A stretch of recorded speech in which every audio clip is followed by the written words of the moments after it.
Hello, welcome back to my channel. Antoinette here from Antoinette Intuitive Tarot and Jewellery. This is a look at and the opening of the Labyrinth Tarot, which arrived on Friday for me, so I've had it a couple of days. I have taken off the plastic so you don't have to watch me attempt to do that. It is a Titan Books. For those of you who are familiar with Tarot del Toro, this is very much like, because it's created by the same people, but it's very much like that. I'm expecting there to be lots of pips in this deck. And we've got the barcode on the back.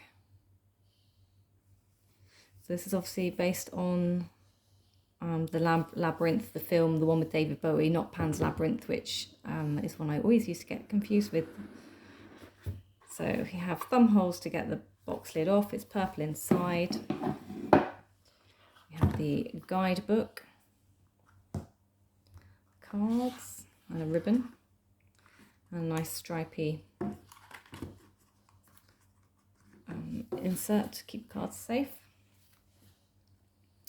Here we have the backs of the cards. Obviously it's not completely reversible. I don't think that matters too much. It depends how you feel about it. Excuse me. The cardstock, as yeah, I think it's pretty much the same, or maybe a little bit plasticier, flimsier. Not sure. But it doesn't feel too bad. I know lots of people were worried about these borders when they were coming out, about them being a bit too thick, a bit too wooden. They're not anywhere near as bad as I thought they were going to be. So for the moment, they don't bother me. I'm okay with them. We just have a little zoom in on the cards. There is a quick version of this, by the way, where it's just the cards if you don't want to hear me talking about them. Obviously that was Sarah, and I know this is David Bowie. I haven't watched this film in many years, so we can always use the book. There you go. So the High Priestess is Zitzi, for those of you that are familiar with the characters. I believe this is Sarah's stepmother. Sarah's dad. Then we have Hoggle, the Hierophant. The lovers are people from the, like, I don't know, is it the ball? I'm going to call it the ball, the scene at the ball, or the dancing scene. So it's just two people enjoying life. We have Sir Didymus and Ambrosius for the Chariot.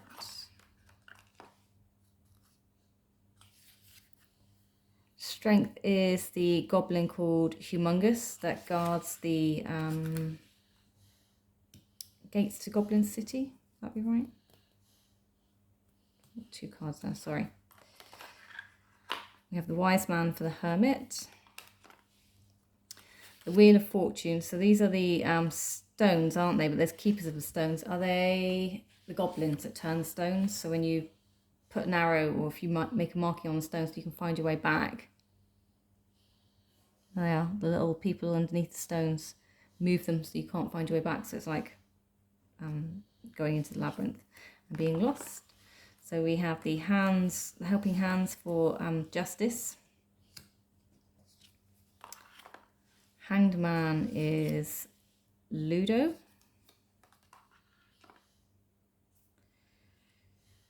Fate is the Goblin King called Jareth.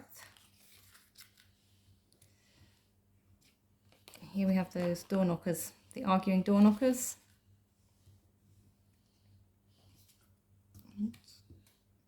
Sorry about my inability to separate cards. These are the Fieries, playing the part for the demons. The Tower. The Teddy. Who's Teddy? Lancelot. Who's that? Sarah's favourite toy. Here we have the Peach for the Moon. Hoggle was forced to give Sarah a bite of it. And that was the one that takes her to her dream world where the dancers are. We have the sun, that's Toby, being joyful.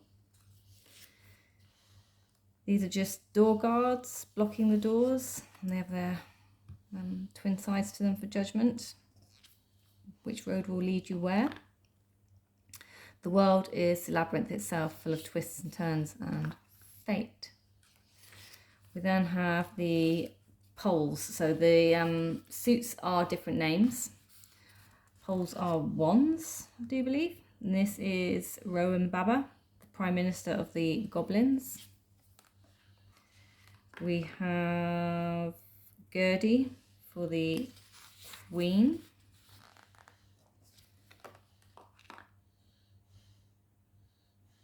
This is, who is this?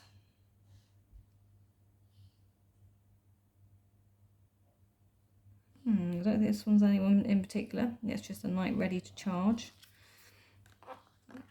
as and when needed.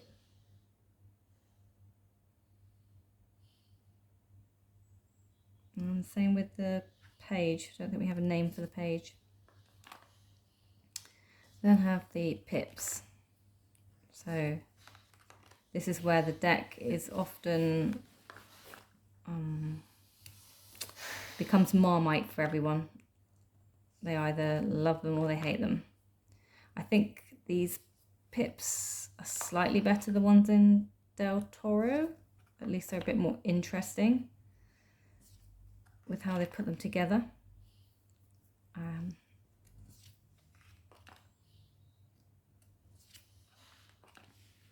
I love this junk. Obviously this is a material thing, so I'm calling it pentacles or coins.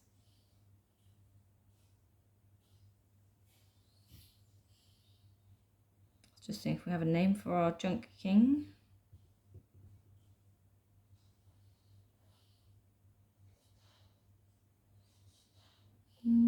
Nope, we don't have a name for our king of junk. Does anyone know who he is? Because I recognise him. Can't think of his name.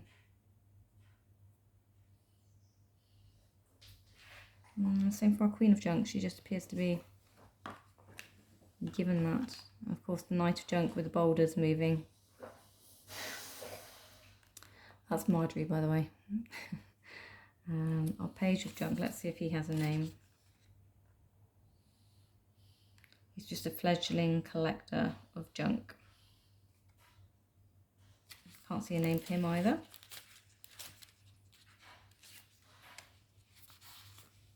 So let's go through the pips for junk.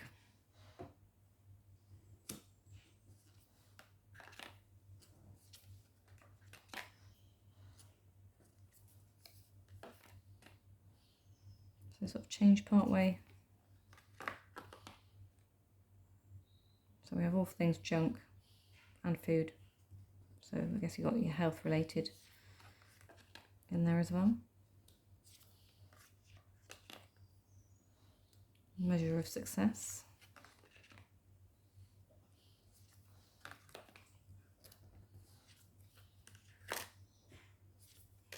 Interesting.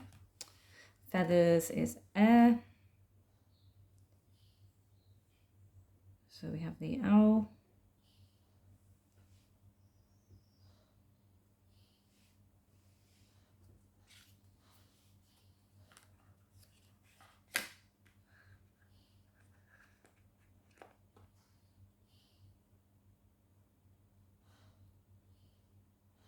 Again, we don't have a name for the fairy. I'm assuming the Knight of Feathers are just going to leave as a random as well. It's frustrating when they start out naming them and then they take it away.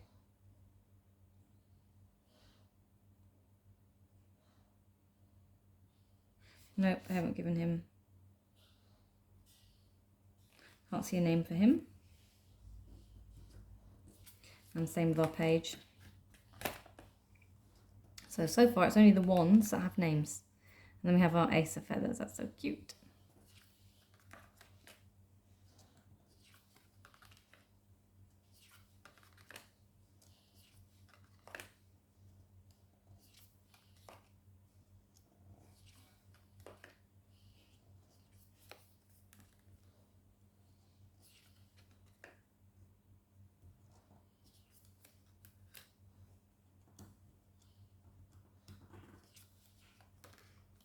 And of course pots for the cups.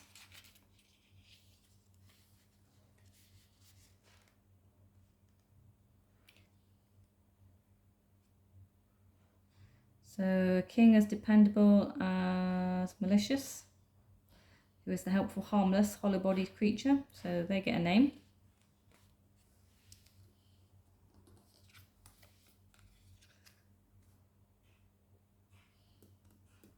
So this is a caretaker for the Queen of Pots, feeding the horde of hungry goblins.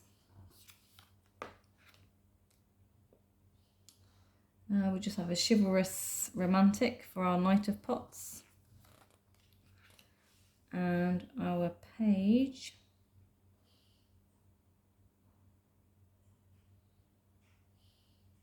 is just somebody on a learning path with no name again. And then we move on to the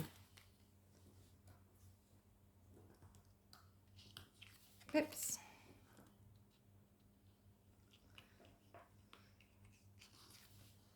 Maybe if I just pick them up, it's going to make this a bit easier. Sorry.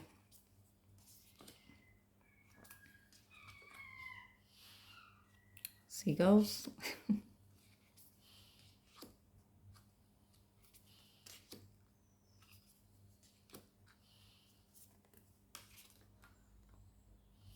So there you go. That is the deck. Let's take a quick flick in the book. So it's a nice little book. I like the sizes of these decks, I have to be honest. I like the way that they like are nice and compact with the book. So you have your foreword, an introduction to the deck, a little ditty, understanding your deck, so it explains the elements that are in here. Then you have your walk through the major arcana, so you get your page and a nice coloured picture. So I suppose we could have just done this instead of going through the deck. So it does that all the way through. We have minors. You just get smaller images and write up for each of these. And that goes on through to, what do we have here? Caring for your deck. How to care for your deck. Preparing for your readings. There's a 3-card spread for things aren't what they seem. You have no power over me spread. So we have the castle, the labyrinth, strength and getting through the labyrinth. The door knocker's conundrum, brilliant name for a spread. That's a 5-card spread. I think that might be all of them. A little bit about the author, illustrator, and closing words. So let me know what you think. Did you enjoy this deck? Did you buy it? Are you tempted? Or are you really still put off with those picks in the middle? I think the good thing with this one is it's such a well-known film that you can use the cards and perhaps form a connection to them if you know the story well, which might make it easier to read. I will see you in my next video. If you like this, remember to give me a thumbs up and take care. Bye-bye.